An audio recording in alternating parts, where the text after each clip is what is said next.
We won't have any real hard data on how the British market is performing probably until the first week in April after the CSO first quarter data comes in. But this typically isn't a very high British visitor period, so it doesn't kick in really till probably Easter and thereafter. So, it's difficult to point to any anecdotal evidence that suggests that the British market is certainly suffering yet. But I can remember in 2009 and 10, when trouble started, it was phenomenally fast. We lost 2 million British visitors in 19 months. That's 50% of all the British visitors evaporated.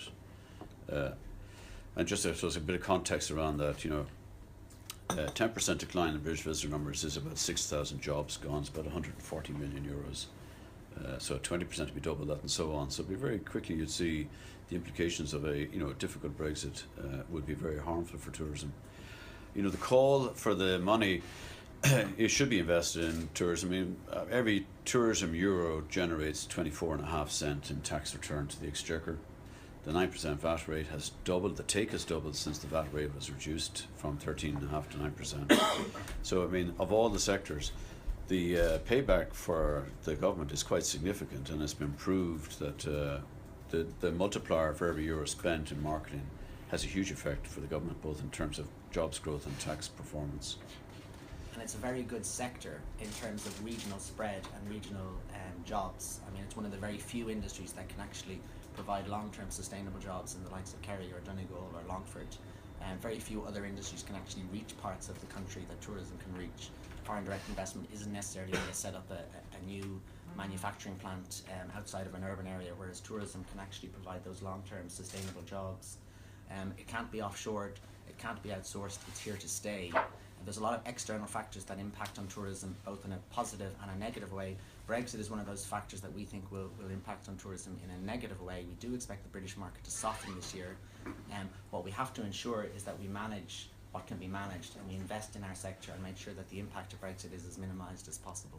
Yeah, just confirm that. Sorry, go. Sorry. I was going to say, by how much do you think it might soften this year? You mentioned in 2009-10 it went by 23% 12 months. Have you any estimation? Yeah, well, Red Sea, a survey conducted in the UK of Red Sea of British people. 93% probably won't make huge different changes to their holidays, but 7% definitely. The outbound market will not be going overseas, they're going to stay at home. Those who will continue to go overseas, that's the 93%, expect to stay a shorter period of time and spend less.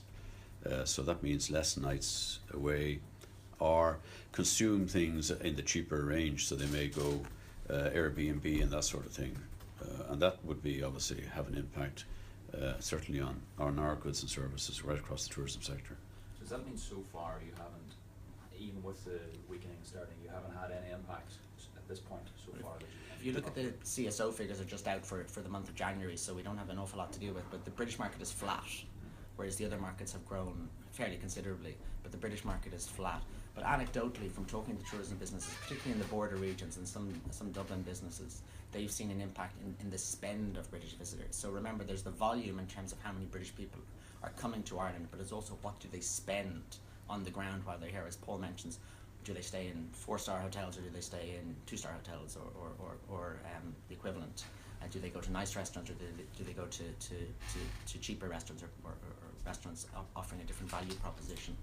We do expect both volume and value to decline from the British market, but what you'll probably see is that the value of the spend from the British visitors, and remember that's about 1.3 billion euro over a 12-month period, will be in decline this year. And that's partly because of the uncertainty relating to Brexit and the terms of the New Deal and so on, but also particularly the exchange rate. It's about 15% weaker now, sterling vis-a-vis euro compared to 12 months ago, which makes holidaying in Ireland 15% more expensive for the British visitor.